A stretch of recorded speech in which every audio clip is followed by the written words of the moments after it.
Buenas tardes. Estamos hoy ya en la última reunión, en la última presentación de la Semana Latinoamericana de Epilepsia. Bienvenidos a Familias Púrpura, a nuestro Facebook Live. Esperamos puedan aprender hoy también más sobre epilepsia. Y antes de comenzar sobre el tema que nos atrae en este día, quiero agradecer a todas las personas y todas las organizaciones que estuvieron estos días con nosotros. Quiero agradecer al doctor Clavijo, a la doctora Nelsi de INEP, del Instituto Neurológico del Pacífico, a la Fundación Somos Fénix, en Diana Mejía, que está aquí, que es la directora. Muchas gracias por el acompañamiento, por ser quien siempre estuviste a mi lado, siempre has estado ahí atenta, orientándome y siendo partícipe de los eventos.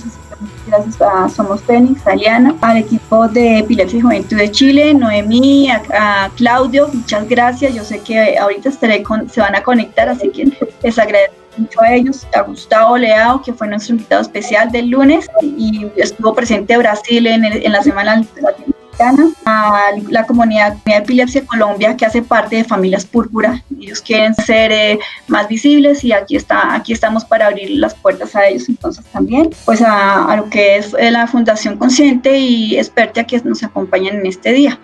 Entonces, no sé qué quieras decir, Eliana. No, pues agradecerle a todos, porque el conocimiento siempre nos dará el poder, el encontrar organizaciones, amigas y más que amigas, hermanas, que buscan también la misma finalidad y que se unen a nuestro sueño, que es el desmitificar y el llevar información clara, fidedigna a todos aquellos cuidadores y pacientes que presentan esta patología que es la epilepsia. Definitivamente es súper grato saber que cada día se encuentran más personas dadivosas que buscan simplemente transmitir su conocimiento y llevar de la manera más sencilla el mismo para quienes lo necesitan, y que cada día básicamente pues nacen más pacientes, aparecen más pacientes, y que esta información tan suelta, como tan todos, es muy difícil de conseguir.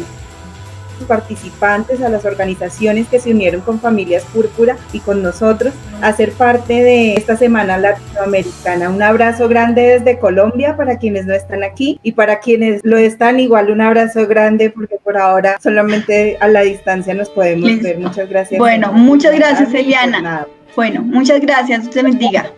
Bueno, hablamos entonces, chao. Vamos a despedir a Eliana y ya quedamos con el doctor. Presento al doctor Julio Moreno. Él es neurólogo y epileptólogo de la UNAM, de la Universidad de México. También es miembro del Comité de Epilepsia, de Cirugía de Epilepsia de la Asociación Colombiana de Neurología, y es docente de la Fundación Universitaria de las Ciencias de la Salud. Ok, doctor, entonces si quiere comenzamos y colocamos su presentación, si es tan amable, y se presenta. Bueno, pues muy buenas tardes a todos. Muchas gracias primero por la invitación a todos los organizadores, a Expertia, a Fundación Consciente, a Familias Púrpura. Creo que son espacios muy muy importantes para todos. Como decían ahorita, pues nosotros poder brindar conocimiento y más información para que las personas con epilepsia y familiares y cuidadores con epilepsia tengan como mayor capacidad de entender la enfermedad y de vivir con la enfermedad. Es importante. Ahorita pues estoy por medio de Expertia. Yo voy a hablar de epilepsia en adultos mayores. Lo que hablábamos hace un rato, la epilepsia en adultos mayores, a veces no, como que hay muchos mitos acerca de la epilepsia y siempre se cree que la epilepsia es de niños nomás. Y voy a hacer una introducción. Realmente lo que voy a hacer es hablarles de epilepsia en general. Creo que pues durante toda la semana les han hablado de epilepsia, pero reforzar epilepsia esto pues, es importante. Pero lo que vamos a hacer es ir hablando de cada uno de los puntos en los adultos mayores.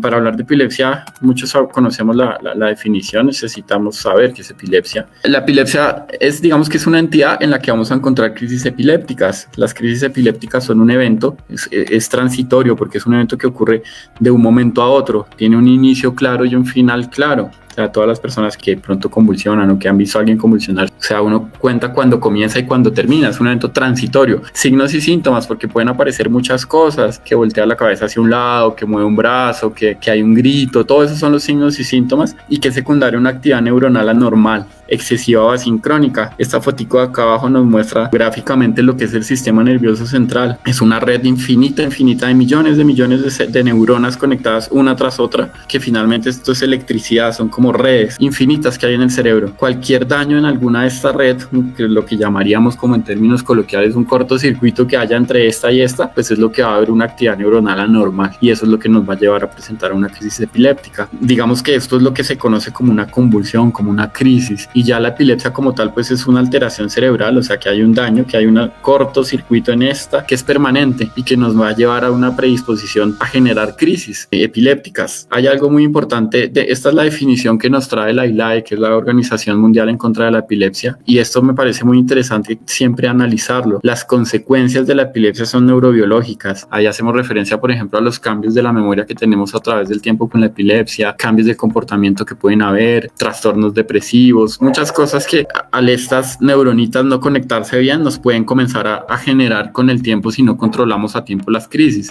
Cognitivas es pues lo mismo, es la pérdida de la memoria, las psicológicas es lo que les decía, el trastorno depresivo, y sociales, finalmente la epilepsia es una enfermedad que se convierte también en algo social, porque a veces se pierde por ejemplo, la independencia, la capacidad laboral, la inclusión universitaria, escolar. Entonces digamos que a mí esa definición que nos trae la ILAE me gusta mucho, porque no solo habla de la parte de la enfermedad, de las neuronas, de los científicos, sino que está tomando todos los aspectos importantes alrededor de la enfermedad para ver a la persona más como una persona, por así decirlo, y no solo en una enfermedad. Para hacer definición, para decir que una persona sufre de epilepsia o no, la ILAE, la misma organización, nos trae esta definición: la persona que presente 2 o más crisis, o sea, 2 o más convulsiones en cualquier momento que no sean provocadas. ¿Provocadas a qué se refiere? Por ejemplo, si a uno se le baja mucho el azúcar, que le da una hipoglicemia severa, uno puede convulsionar. Eso sería una convulsión provocada por una hipoglicemia. Un golpe muy fuerte en la cabeza lo puede a uno hacer convulsionar. Eso sería una convulsión provocada. A lo que ellos se refieren con no provocada es que no haya nada externo que nos esté provocando esa convulsión y que sean separadas por 24 horas. Con esos 2 convulsiones que presente una persona, que estemos seguros que haya sido una convulsión, que no haya sido un desmayo, que no haya sido otra cosa, hacemos un diagnóstico de epilepsia. Es muy importante esto porque muchas veces los pacientes en consulta le dicen a uno: pero doctor, los exámenes todos me salieron normales. El diagnóstico es clínico, o sea, con las 2 convulsiones, independiente de cómo salgan los exámenes, va a ser una epilepsia. Y eso lo digo porque, por lo que les decía, a veces sí le preguntan mucho a uno en consulta que todo salió normal, que porque es una epilepsia. A veces la tecnología actual y las herramientas que tenemos pues no nos alcanzan a mostrar, por ejemplo, en una resonancia alguna alteración muy microscópica que nos esté causando la epilepsia y que no la podamos ver. Entonces digamos que independiente de los exámenes siempre vamos a tener, pues va a haber una epilepsia si hay 2 crisis. Y hay personas que convulsionan una sola vez en su vida, pero si tienen un riesgo mayor al 60% de presentar una nueva crisis, es una epilepsia. ¿Eso qué significa? Que si uno convulsiona y de pronto tiene una alteración en su resonancia por algún antecedente de una cicatriz, que tiene una lesión en el cerebro, un tumor, un infarto, ya diríamos que es una epilepsia, no necesitaríamos la segunda, o que el electroencefalograma nos salga anormal. Y bueno, esto es importante porque esta definición, hablando pues ya de adultos mayores, cumple para cualquier tipo, pues para cualquier grupo etario. ¿Eso qué significa? Que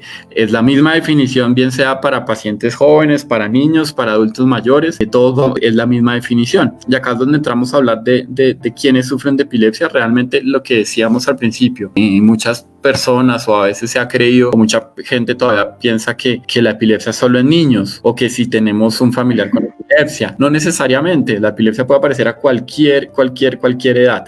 Está demostrado que sí está más en los extremos de la vida, entonces sí se ve más en niños y en adultos mayores la aparición de la epilepsia. La epilepsia es una enfermedad que a nivel mundial tiene una prevalencia importante. Alrededor de 50 millones de personas en el mundo viven con epilepsia, y si se dan cuenta de estos numeritos de acá, la mayoría de gente con epilepsia está en los países en vía de desarrollo. Es más o menos el doble. Estos son países desarrollados, 4 a 10 por cada 1000 habitantes, y en países en vía de desarrollo, más o menos 7 a 14 por cada 1000 habitantes van a tener epilepsia. Esto varía mucho, digamos que no hay tantos estudios, pero sí hay algunos estudios. Por ejemplo, en Chile hicieron un estudio a nivel de Latinoamérica de la epilepsia y mostraron que realmente estamos en este rango más o menos entre 7 a 14 por cada 1000. Algunos países tienen menos en Latinoamérica, como por ejemplo Cuba. Cuba es como 3.4 por cada 1000. Hay algunas poblaciones específicas en Panamá, hay una zona específica que la incidencia es mucho más alta por regiones de pronto, pero digamos que en general más o menos esta es la incidencia en Latinoamérica. Y lo que les decía, 50 millones de personas en el mundo viven con epilepsia. En Colombia, pues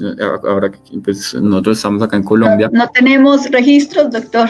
Pues digamos que el último, y hablamos de 1.3 más o menos de porcentaje de personas en Colombia con epilepsia. Yo siempre he creído que estos valores no están tan cerca, digamos que pueden estar cercanos a la realidad, pero puede que estén muy disminuidos. Yo creería que es más, nosotros tenemos muchas poblaciones olvidadas donde seguramente no hay censos tan juiciosos y tan bien hechos, entonces yo siempre he creído que estos números pueden ser mucho más altos. Claro, doctor. Disculpe que lo interrumpa en esta parte, pero de los últimos investigaciones de la OMS ya estamos en 70 millones de personas, de 65 a 70, son los últimos registros, digamos, a nivel mundial. Y de Colombia lo que usted dice es muy cierto, hay muchas regiones del país, si en las regiones grandes o concentradas no hay un conteo, una estadística de los pacientes, pues mucho menos en sitios aislados, entonces estamos más de 1,3, está por ahí en 3% de la población, por lo menos. Sí, difícil saber exacto, pero sí, yo también siempre he creído que es un poco más. Estudios sobre decir con respecto a edades, pues no son tan específicos, pues por lo que es tan variable la enfermedad. Entonces, lo que les decía al principio, sí es mayor en niños y mucho más en pacientes mayores. Entonces, ¿cuál es el impacto de la epilepsia? Lo que hablábamos de estos 50, 70 millones de personas con epilepsias, hasta un 80% están en países en vía de desarrollo, que seríamos pues nosotros, Latinoamérica. Eso digamos que tiene muchas explicaciones. Tenemos países con mayor violencia, por ejemplo, tenemos países en los que una atención, por ejemplo, de un parto a veces se hace más difícil, mucha más zona rural, de pronto también hay mayores neuroinfecciones, mayor riesgo de enfermedades cerebrovasculares, todas estas cosas hacen que tengamos mayor riesgo de epilepsia. Ahorita les explico un poco con respecto a las causas que nos va a hacer entender un poco esto. Y esto también es algo muy importante y de pronto tiene que ver con lo que hablábamos, el 75% de las personas con epilepsia no reciben un tratamiento adecuado, lo cual es un número muy grande, muy grande. ¿Y por qué? Porque pues a veces hay falta de conocimiento sobre la enfermedad, hay mucho estigma social en la enfermedad, hay baja priorización dentro del mismo sistema de salud, de pronto le dan prioridad a otras enfermedades y no miran el impacto de la epilepsia como tal, y los altos costos. Finalmente es una enfermedad costosa, los medicamentos son costosos, los tratamientos, las opciones de otros tratamientos siempre van a ser más costosas. Sí, y pues es importante aquí recalcar que hay por los mismos tipo de estigmas y las dificultades en cuanto a la visibilización de la epilepsia, hay personas que tienen algún tipo de enfermedad que tienen las características de crisis y preciso no las identifican como eso, porque la medicina, los médicos, doctor, le comentaba a nuestro público que usted va a comentar que no se identifica la epilepsia como tal, es porque a veces los médicos no conocen los tipos de epilepsia o cómo se da una crisis. Entonces confunden eso con se le subió el azúcar y por eso es que se desmayó o algo así, y hay cosas como esas que pasan y la persona pasa con otra enfermedad o simplemente le sucede ciertas cosas que pasan por alto y no hacen un diagnóstico oportuno. De acuerdo, la falta de conocimiento, o sea, por eso son tan importantes esos espacios para que se conozca mucho más de la enfermedad. Eso es lo que nosotros llamamos, y hay muchos estudios en la actualidad sobre la brecha en el tratamiento de epilepsia, cómo disminuir esa brecha para que la brecha no sea tan grande y todas las personas tengan la misma oportunidad en cuanto a la opción de un diagnóstico adecuado y un tratamiento adecuado. Y definitivamente el estigma, que es lo que yo creo que buscamos, o por lo menos la mayoría de epileptólogos y neurólogos en la consulta y en el día a día con nuestros pacientes, es disminuir y acabar con ese estigma que hay sobre la enfermedad. Lo que les decía hace un rato, las causas son muchísimas, precisamente por eso es una enfermedad que tenemos en cualquier grupo etario. Entonces, genéticas, ahí sí vendría pues como un linaje familiar, que haya una epilepsia familiar, congénitas, que en el momento que se esté desarrollando el feto como tal haya alguna alteración en ese momento, en ese proceso, y nazca uno con alguna alteración que lo predisponga a tener epilepsia. Las perinatales, que sería lo que hablábamos de, por ejemplo, en nuestra sociedad, que pueden haber personas que no tengan la misma asistencia en un parto, en zona rural, muchas comunidades maternidades que nacen en casa con parteras. Todo esto puede hacer que haya muchas complicaciones perinatales, y eso habla de, por ejemplo, hipoxia, el bebé que le falta un poquito de oxígeno al nacer, o un poquito o mucho más. Todo eso nos va a traer problemas que a futuro pueden desencadenarse en una epilepsia. Las infecciosas sí, pues principalmente meningitis, traumáticas, pues cualquier golpe fuerte que nos deje una cicatriz en el cerebro nos va a causar epilepsia. Tumorales, lo mismo, un tumor cerebral que salga pues en el cerebro y nos haga una cicatriz y una compresión, pues nos va a dar una epilepsia. Vasculares habla de la parte de infartos cerebrales, de trombosis. Una trombosis que nos deje una cicatriz en el cerebro nos va a generar epilepsia. Idiopáticas son las que no encontramos la causa. No sabemos epilepsia en medicina, muchas veces uno no encuentra la causa de las enfermedades, o no hay una causa clara, o de pronto la tecnología que tenemos actualmente pues no nos da para encontrar la causa. Con respecto a los adultos mayores, acá tenemos las dos principales, serían la vascular. Digamos que la definición como tal de adulto mayor varía mucho. Algunos artículos la toman por encima de 50, otros por encima de 70. El promedio y la mayoría está por encima de los 65 años. Y precisamente por encima de los 65 años existen mayores riesgos cerebrovasculares, que pues sería el evento cerebrovascular como tal, las trombosis. Y las trombosis tienen un riesgo de generar epilepsia a futuro por la cicatriz que nos van a dejar en el cerebro. Por fortuna, la mayoría de veces que tenemos epilepsias por causas vasculares son epilepsias que logramos controlar relativamente fácil. Con un medicamento, a veces no tan altas, la persona logra control de sus crisis. La otra son los tumores. Los tumores son menos frecuentes, pero pues son otra causa de epilepsia en adultos mayores. Y otra causa es, digamos que un envejecimiento natural. Las demencias están en ese grupo. El cerebro, lo que yo siempre le digo a los pacientes en consulta, así como nos vamos arrugando por fuera, por dentro nuestros órganos también se van arrugando de a poquitos, y el cerebro va perdiendo tamaño. Esa pérdida de tamaño, lo mismo, así como la piel con la edad se le van rompiendo los vasitos, en el cerebro pasa lo mismo, y a veces pueden romperse vasitos en zonas muy, muy, muy específicas del cerebro que nos pueden llegar a causar epilepsia. Que esas son las epilepsias en adultos mayores, que la que hacemos exámenes y vemos la resonancia y realmente no le vemos nada grande, nada que nos diga, bueno, fue un infarto o es un tumor. Entonces a veces queda la causa en el aire, pero realmente la causa es esa, son esos vasitos pequeños que no alcanzamos a ver en una resonancia y que se rompen en sitios muy específicos de la corteza cerebral y pues nos van a causar una epilepsia.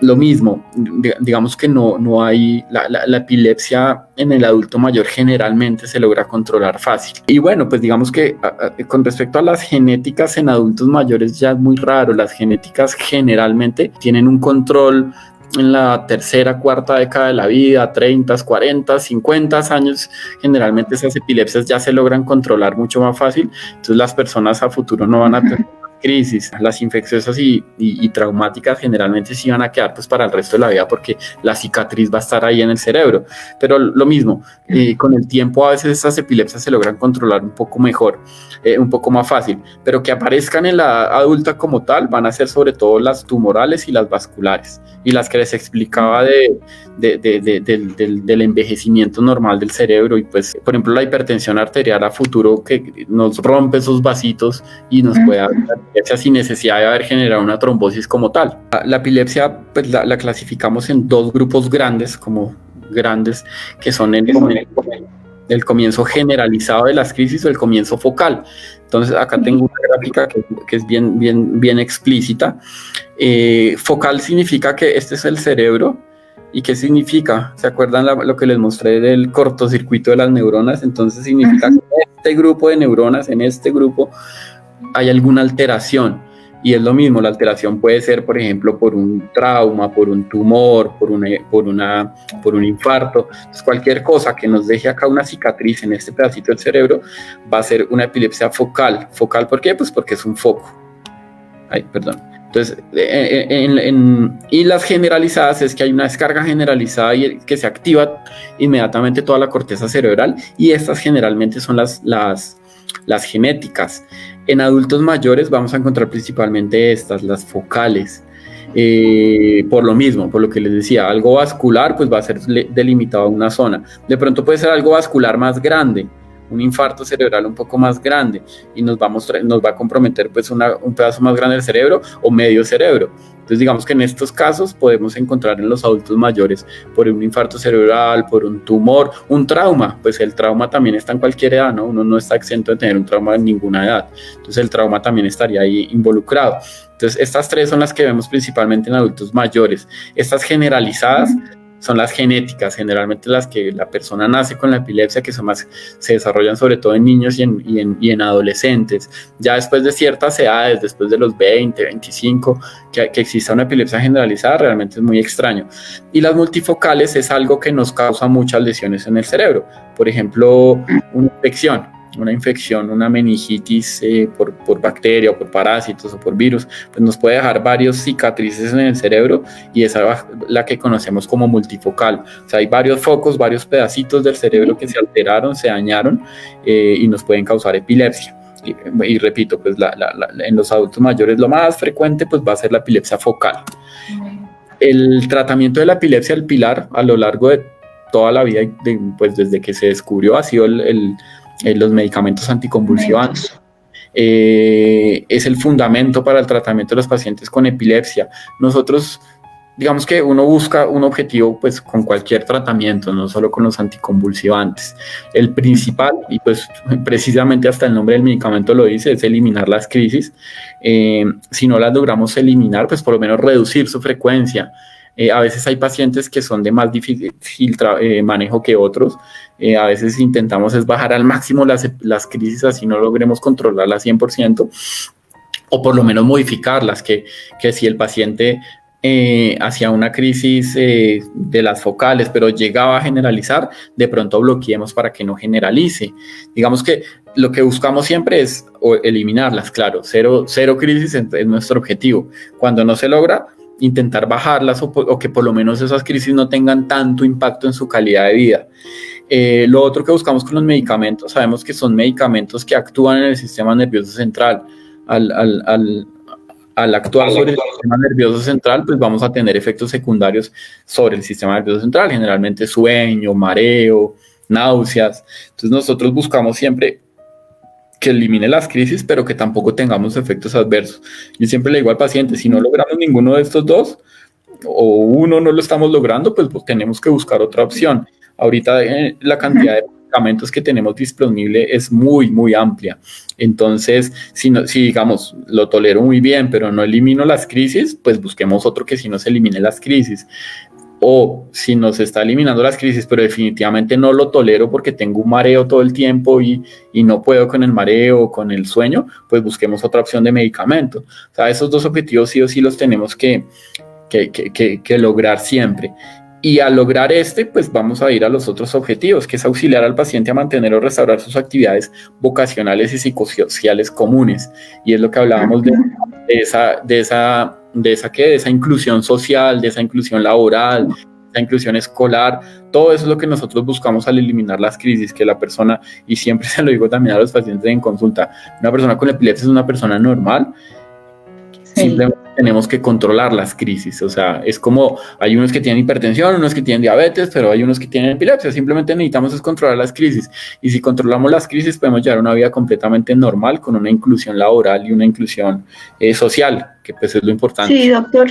Ahí me gustaría, aportar el tema que es muy, muy importante, que si al tener ya controladas crisis, tengamos la oportunidad, los pacientes, más que los niños y los jóvenes adultos, de esa inclusión educativa, de la inclusión del trabajo. Y el tema aquí es la educación y quitar los estigmas y mostrar a la gente la realidad de cómo es una persona con epilepsia. Pues, tiene una crisis, le puede pasar algo, pero puede llevar estar en un trabajo o estudiar normalmente, y ese es como el mensaje que siempre tratamos de dar y que la gente lo conozca. Entonces me parece pues el apunte que daría y también, sí, eso, básicamente eso. Y la parte que me decía de los tratamientos, no solamente los medicamentos, sino hay otras alternativas. Entonces, imagino que ahorita les hablo un poquito de eso. Sí, señor. Bueno, y pues finalmente esto, auxiliar a los pacientes a mantener un estilo de vida normal. Es obvio, pero pues no es solo en la epilepsia, es en todas las enfermedades. Uno tiene que tener sus limitaciones, o sea, una persona con diabetes pues tiene que cuidar su dieta, una persona con epilepsia esté controlado o no, pues tendrá que cuidar, por ejemplo, su sueño, de pronto algunas personas su consumo de alcohol, su estrés, es muy importante controlarlo, llevar, digamos que son los tratamientos convencionales, pero también muchas veces el estilo de vida nos ayuda también a controlar las crisis, pero lo mismo no significa que no pueda tener una inclusión social. Obviamente habrá trabajos que de pronto uno pensaría no hacer, trabajos con mucho trasnocho, con mucha responsabilidad, no sé, o sea, ser un piloto de avión de pronto pues no, pero muchísimas otras cosas sí se pueden, y uno finalmente en la vida, y pues con o sin epilepsia, pues tiene que adecuarse y tiene que buscar realmente lo que uno se acomode. Uno sirve más para unas cosas que para otras, y pues con su condición de salud también puede escoger eso, pero lo importante es esto, eliminar las crisis, no tener efectos secundarios, y con esto llevar a tener una vida y una inclusión social y laboral. Esto es simplemente para mostrarles, tenemos una cantidad grandísima de medicamentos. Los medicamentos empezaron más o menos en 1900, y nosotros, digamos que a lo largo de los años los medicamentos se han dividido en generaciones. La primera generación son como los más viejitos, la segunda generación son como este otro grupito, y la última generación pues son los que se han descubierto en los últimos años, más o menos como desde el levetiracetam en adelante. Todos los medicamentos realmente han demostrado ser muy buenos, obviamente unos más que otros, y escogidos según el tipo de epilepsia. Algo que sí es cierto y es claro es que los más viejitos, a pesar de ser buenos, tienen más efectos secundarios. O sea, ahí está la fenitoína y la carbamazepina y el valpródico, que son como los tres más famosos, creo yo. Son los más utilizados. Señora. Sí, diga, tranquilo, siga. Son medicamentos muy buenos, controlan muy bien las crisis, pero al ser más viejitos, pues digamos que la tecnología era diferente y de pronto tienen más efectos secundarios. Lo que ha pasado a lo largo de los años es que sí hemos mejorado, o sea, siguen siendo muy buenos para la epilepsia, pero además de eso han mejorado los efectos secundarios. No sé, por ejemplo, el levetiracetam no tiene tantos efectos secundarios, la lacosamida. Y ahorita, pues hablando de la parte del adulto mayor, nosotros en epilepsia, siempre que estamos frente a eso también es algo que siempre yo digo, todos los pacientes con epilepsia son completamente diferentes, o sea, cada uno es un mundo diferente. No es que llego y a todos les voy a poner carbamazepina, no, tengo que sentarme a hablar con el paciente, mirar sus enfermedades, mirar qué medicamentos toma, mirar su rutina. O sea, hay personas que, por ejemplo, trabajan durante todo el día y no les da tiempo tomarse un medicamento cada 8 horas, entonces pues, le pongo uno que sea de acción prolongada, que sea durante la noche, por ejemplo, que se tome uno solo. O sea, todo eso es lo que uno tiene que ver en cada paciente para escoger el medicamento y pues escoger su mejor opción. En ese caso pues entraría la parte del adulto mayor. Los adultos mayores, por encima, a medida que uno va creciendo, pues vienen los achaques y pues van apareciendo otras enfermedades. Entonces vamos a tener, por ejemplo, osteoporosis, vamos a tener hipertensión, podemos aparecer con diabetes, muchas cosas. Entonces, en ese caso también tenemos que ser muy cuidadosos a la hora de escoger el medicamento. Los medicamentos más viejitos, los que están acá en este grupito, tienen más interacciones con otros medicamentos. Entonces, si uno se toma el medicamento de la tensión, tiene que darse cuenta que la carbamazepina, por ejemplo, no nos vaya a alterar ese medicamento. O por ejemplo, pacientes que toman warfarina, que es frecuente también tomarla después de cierta edad, se va a alterar. Entonces siempre tenemos que escoger muy, muy, muy bien el medicamento según el paciente. En epilepsia no hay reglas, no son fórmulas, o sea, no siempre hacemos lo mismo con todo el mundo, no. O sea, cada paciente es individual, a cada uno tenemos que verlo muy bien para poder definir el mejor medicamento. Y ahí volvemos a esto. Tenemos que eliminar las crisis y quitar los efectos adversos. Entonces, como tenemos tantas opciones, con alguno de esos medicamentos tenemos que lograr nuestro objetivo. Sin embargo, hay un grupo pequeño de pacientes, pues digamos que pequeño más o menos, tampoco es tan pequeño, pero que no se logran controlar con medicamentos. Digamos que de pronto ustedes conocen personas o de pronto ustedes mismos han tomado 1, 2, 3, 4, 5, les suben, les bajan, les modifican el medicamento y las crisis siguen. Eso es lo que conocemos como una epilepsia refractaria. refractaria a los medicamentos, o sea, no se logran controlar con medicamentos. Más o menos el 70% de las personas se logran controlar con medicamentos. 7 de cada 10 personas les damos 1, máximo 2 medicamentos bien escogido y que sea tolerado y logramos controlar las crisis. El otro 30%, 30-35% es un grupo de pacientes que no logramos controlar. Digamos que otra vez volviendo a la parte de adulto mayor, no es frecuente encontrar epilepsias refractarias en adultos mayores. Lo que les decía de la principal causa de epilepsia en adultos mayores, que es la vascular, no causa epilepsia refractaria, es muy, muy raro. Yo precisamente hice un estudio sobre eso en algún momento y muy pocos pacientes, eran menos del 12%, llegaban a ser una epilepsia refractaria con secundaria a un evento vascular. Entonces digamos que por ese lado los adultos mayores están un poco más protegidos y estamos más tranquilos que los medicamentos seguramente nos van a ayudar a controlar la epilepsia. Estos pacientes que no logramos controlarlos con medicamentos, ahí era lo que tú decías ahorita, y existen otras opciones terapéuticas. Entonces son los pacientes que... Ay, sé que se trabó esto. Son pacientes que, digamos que los dos grupos grandes realmente de opciones de tratamiento no farmacológico, uno sería la dieta cetogénica. La dieta cetogénica pues digamos que se usa más que todo en niños, se usa mucho en niños con encefalopatías epilépticas, que son epilepsias un poco más complejas. Últimamente se está usando mucho más en adultos y tiene muy, muy buenos resultados. Lo que les decía ahorita, escogiendo muy bien al paciente. No es que a todo el mundo le vamos a dar dieta cetogénica, no. Hay pacientes específicos para cada tratamiento. Los que no logramos controlar con los medicamentos, podemos ofrecerles la dieta cetogénica. Y ya otra opción, digamos que es una opción mucho más remota, no, porque es mucho a lo que yo me dedico, y es la parte de cirugía de epilepsia. Son pacientes que no logramos controlar las crisis con medicamentos. Entonces, ¿qué hacemos? Los evaluamos en grupos de cirugía de epilepsia. Siempre tiene que ser un grupo interdisciplinario, o sea, personas entrenadas para eso.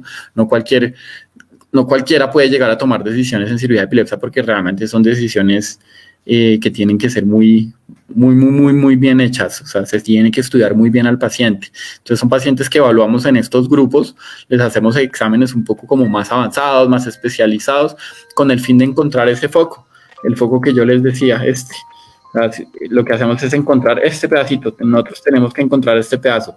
Si nosotros encontramos este pedazo y estamos seguros que al quitar este pedazo vamos a quitar las crisis y no vamos a causar ningún daño, pues nosotros operamos. De lo contrario, no. Y eso le digo siempre a los pacientes. Siempre hay mucho miedo y mucho mito con respecto a la cirugía de epilepsia. Y pues es normal que a uno le digan que le van a operar el cerebro, pues a cualquiera le da miedo.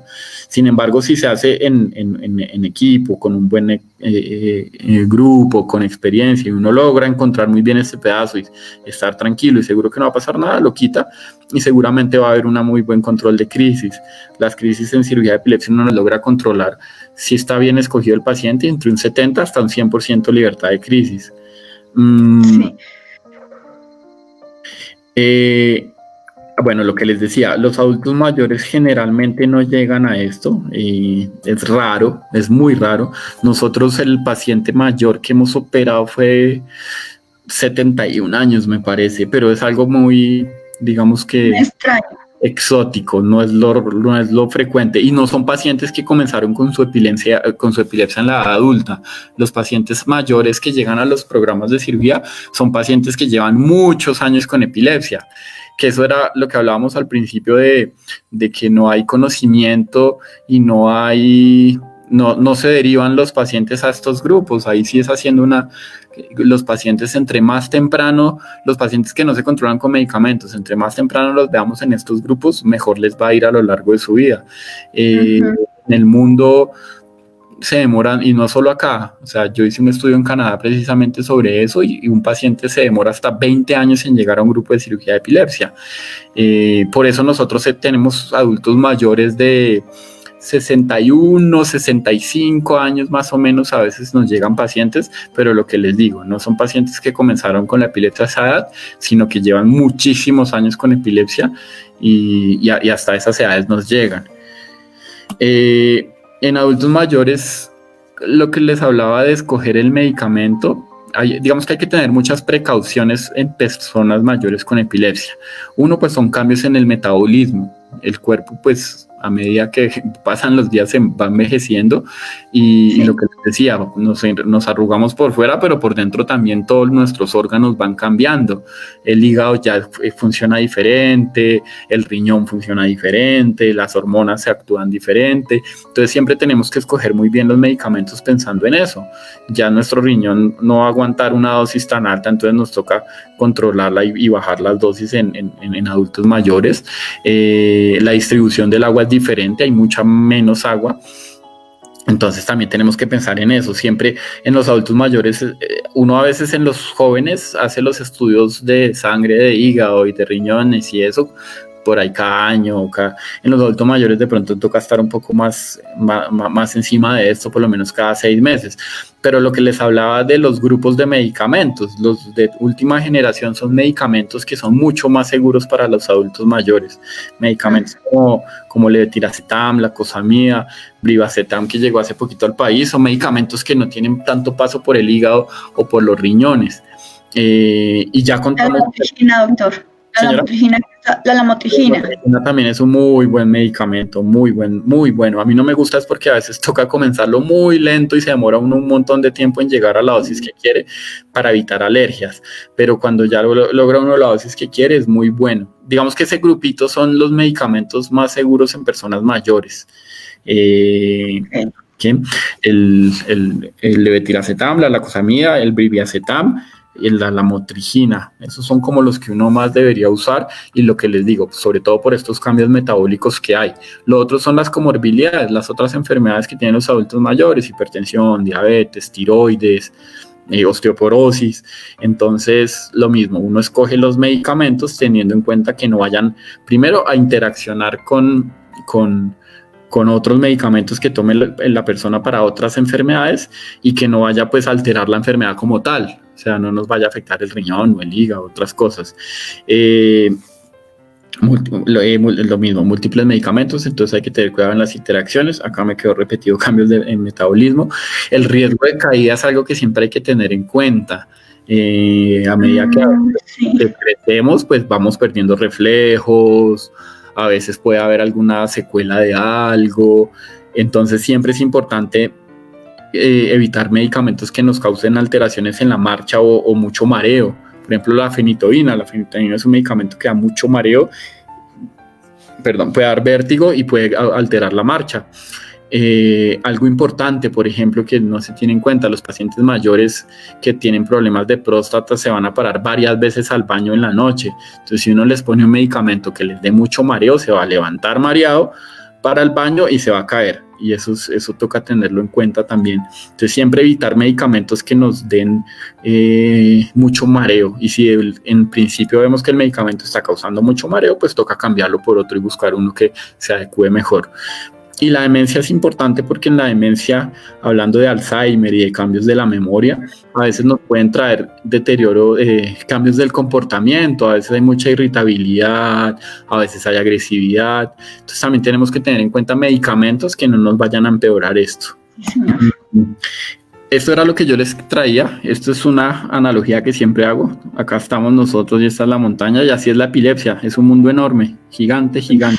Y nosotros nos vemos acá pequeñitos, y a veces estamos en la mitad de la montaña, o a veces estamos frente a un paciente con epilepsia, o el mismo paciente con epilepsia se siente perdido en la mitad, como que no sabe qué hacer, cómo tratarlo. Pero si siempre trabajamos en equipo, siguiendo paso a paso, bien juiciosos, haciendo las cosas como son, con un equipo interdisciplinario, por ejemplo, con ayuda del neuropsicólogo, del psiquiatra, del nutricionista, del neurocirujano, del epileptólogo, pues hacemos las cosas bien y llegamos todos a una cima con un mejor horizonte para apoyar a las personas con epilepsia, para entender la enfermedad, para aprender a vivir con ella, y lo que siempre repito es para poder quitar ese estigma tan feo que ha existido todos los años, a lo largo de los años, sobre esta enfermedad. Muchas gracias. Gracias a usted, doctor.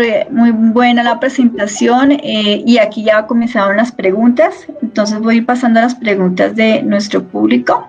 Pregunta Yasmín: ¿qué pasa cuando nunca hubo convulsiones, pero encefalograma patológico? Creo que como que le encontraron algo en un examen. seguramente. Eso es una buena pregunta porque lo que yo les decía, no siempre, los exámenes no nos hacen un diagnóstico de epilepsia.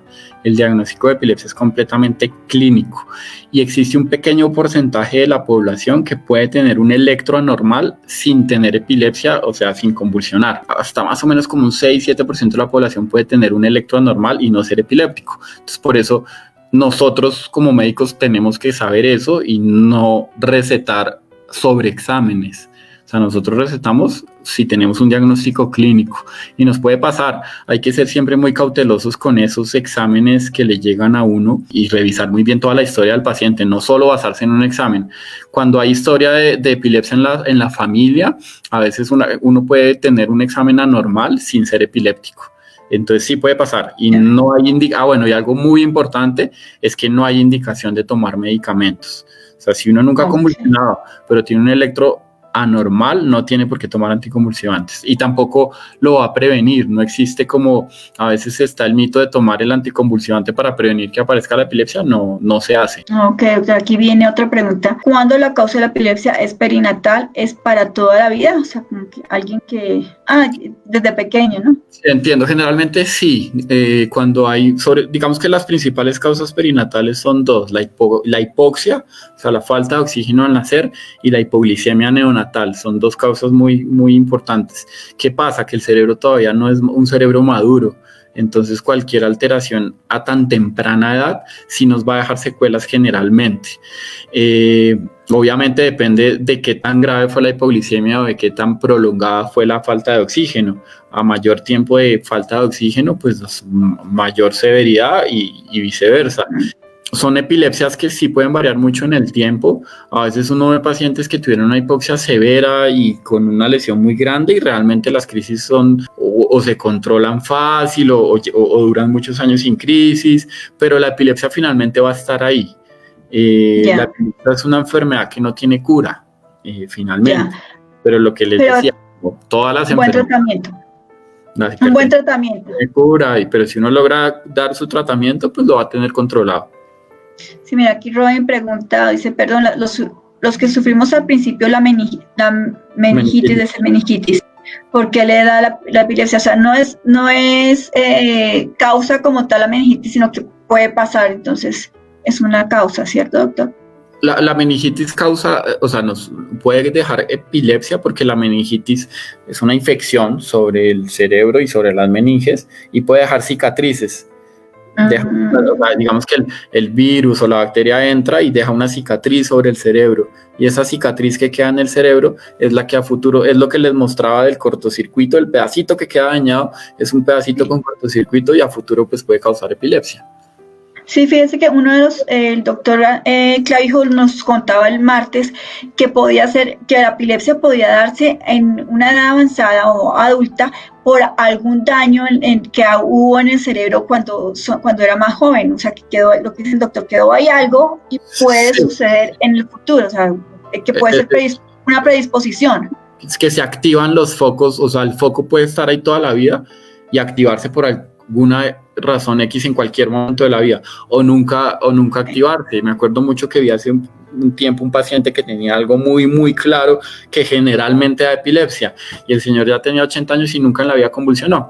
Eso todo lo que les decía hace un rato, todos los pacientes con epilepsia son completamente diferentes y todos toca evaluarlo de forma individual, pero sí, uno puede tener una meningitis a cierta edad, le deja esa cicatriz y a futuro o cercano o lejano convulsionar. Sí, aquí pregunta Eliana, ¿cuál es su postura frente a una farmacología anticonvulsivante mayor a 3 o 5 medicamentos, cuando ya se pasan de los 3 medicamentos? Está demostrado que un primer medicamento nos va a bajar las crisis más o menos en un 40%, un segundo medicamento nos va a dar el chance más o menos como de 20%, eso significa que con 2 medicamentos llegamos a un control de crisis más o menos de un 70%. Cuando adicionamos un tercer medicamento, un cuarto, un quinto, ese porcentaje de sumatoria va a ser mínimo menos del 5%.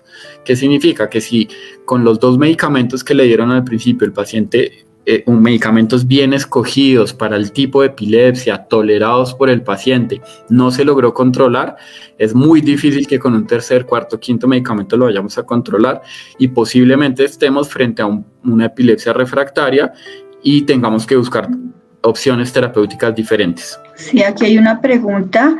Dice, en los adultos mayores, ¿qué tan efectiva es la terapia cetogénica si se llega a dar? O sea, yo tengo que la terapia es la alimentación y es subir las grasas saludables, quitar los carbohidratos, mantener las proteínas. ¿Y qué podríamos hacer con los adultos mayores en esa terapia o en ese aspecto? Lo que yo les decía ahorita, la mayor experiencia a lo largo del tiempo y de que salió la dieta cetogénica ha sido en niños.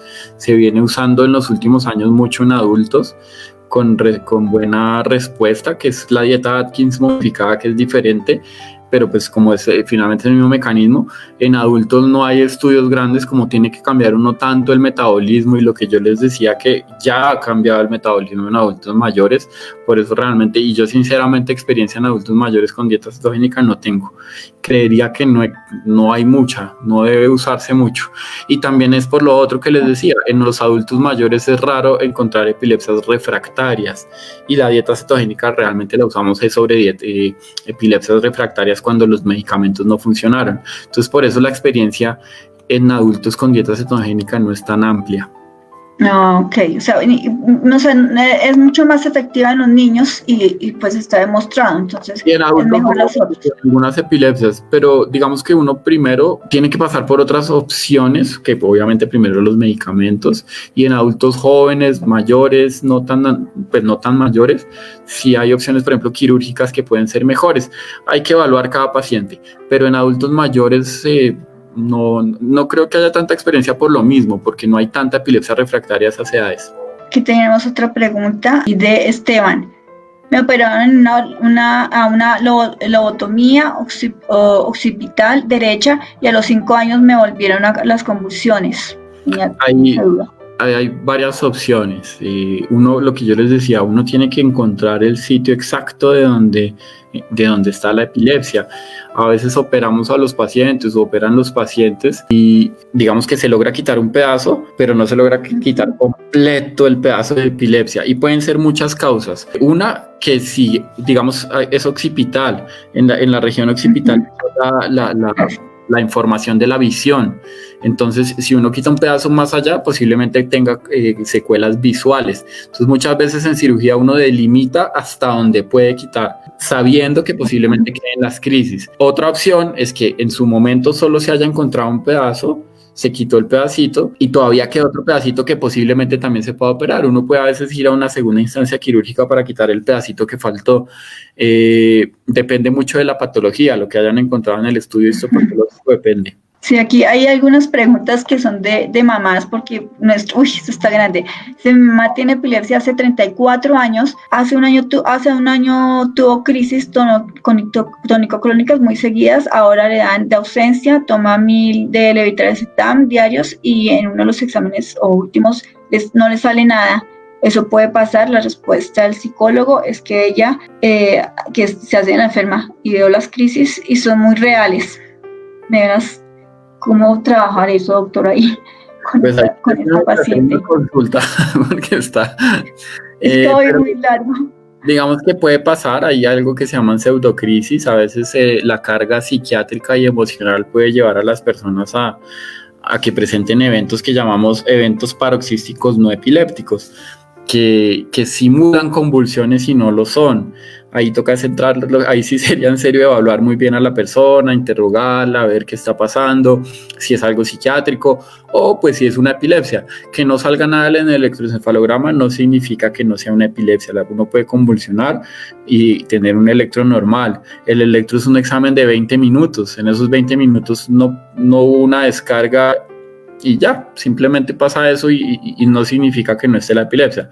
Ahí toca realmente hablar con la persona, ver qué está pasando, y con un buen interrogatorio, una buena como enfoque, uno puede llegar a la conclusión de si es o no una epilepsia y si uno necesita de pronto más exámenes a futuro, pues puede hacerlos. Sí, acá tenemos esta pregunta que dice que, hola, si una persona con epilepsia toma toda la vida la motrigina, ¿es probable que cuando llegue a la vejez tenga Alzheimer? Uy, buena pregunta, doctor. No, el Alzheimer es una enfermedad diferente que tiene un componente diferente. La epilepsia como tal puede llevar a cambios de la memoria a futuro si no se controla. Los medicamentos como tal no le van a causar. Hay medicamentos, digamos, que son un poco más fuertes en la parte cognitiva, pero no significa que lo vaya a uno a generar una demencia. La lamotrigina dentro de los anticonvulsivantes realmente es de los más seguros. El mayor riesgo es hacer alergia, pero pues al principio, y si uno no hace la alergia, pues ya no la va a hacer después. De ahí en adelante la lamotrigina es segura. Y Alzheimer no. El Alzheimer es otra enfermedad que tiene otras causas diferentes y otros mecanismos diferentes y no la causan los medicamentos. Sí, aquí pregunta Sara si hay un tiempo límite de efectividad de un medicamento que se ha tomado por muchos años. O sea, como que uno toma un medicamento y ya al largo tiempo ya no le está haciendo efecto, tocó cambiarlo, toca buscar otra alternativa. Es que no entiendo muy bien si es el límite de efectividad, porque el límite de efectividad, digamos que podría, o sea, si lo que entiendo es cuánto tiempo le doy a un medicamento para ver si funcionó o no funcionó. Uno puede esperar por ahí unos 6 meses y después de los 6 meses el medicamento no funcionó, pues no, seguramente ya no nos va a funcionar. Y si la entiendo por el otro lado, sería que si después de muchos años pueda perder efectividad, puede pasar. Los medicamentos actúan sobre receptores específicos en el cerebro y esos receptores con el tiempo pueden agotarse y ya el medicamento no tener la misma acción. Por fortuna tenemos como una paleta muy grande de medicamentos que podrían para cambiar, para tener otra opción. Ok, aquí preguntan si una ausencia mental con la sensación de vacío puede considerarse una forma de epilepsia.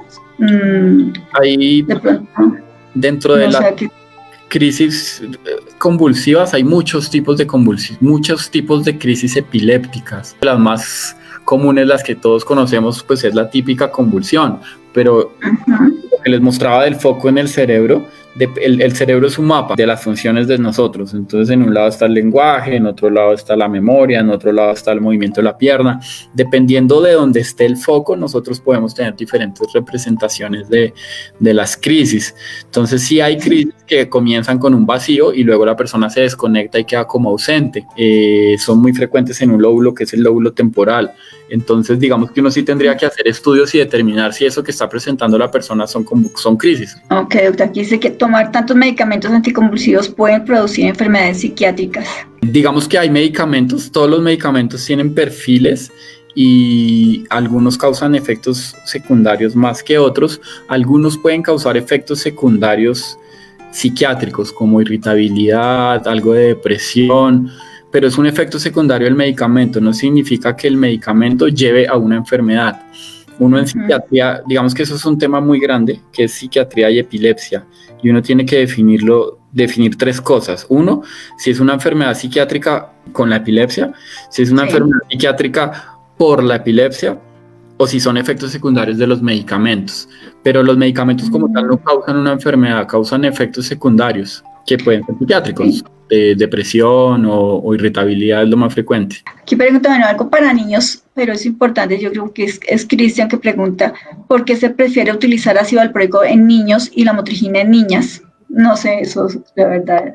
No, eso sí no. Claro. No, eso sí no, realmente los medicamentos los medicamentos en epilepsia están indicados por tipo de epilepsia.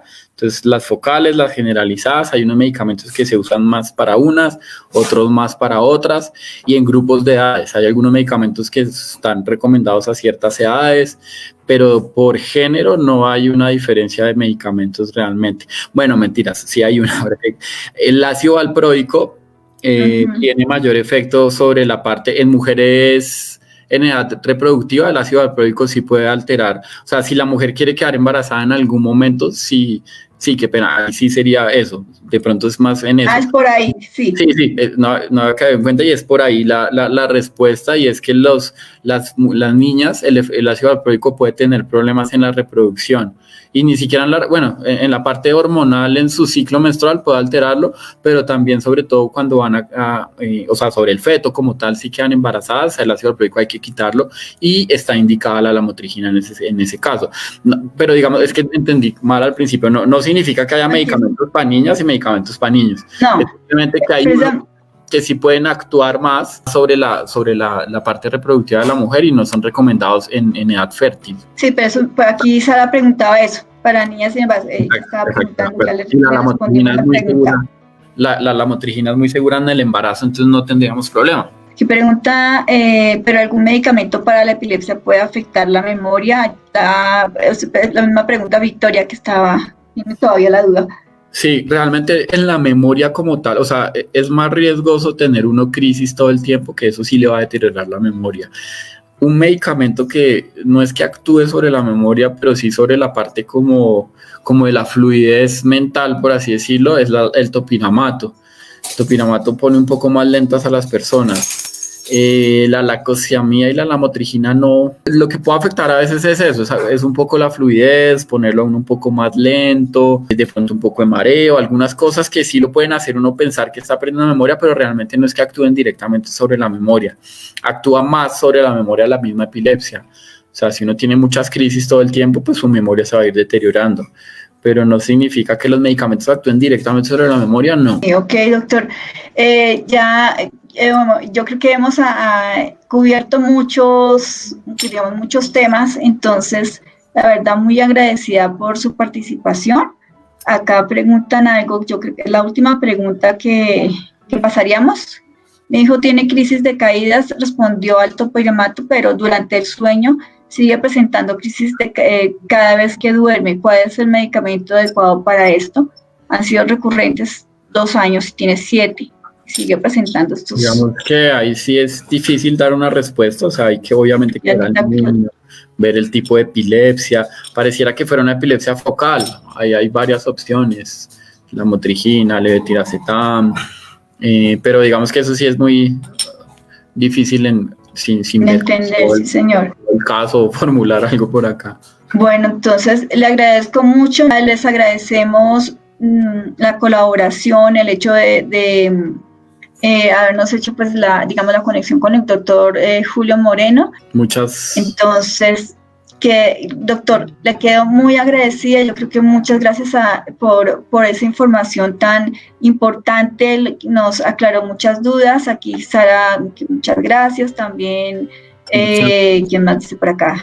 Cristian, está bien explicado, me gustó, bueno. Y gracias, doctor. Entonces, le agradezco, doctor. Si no es más, entonces...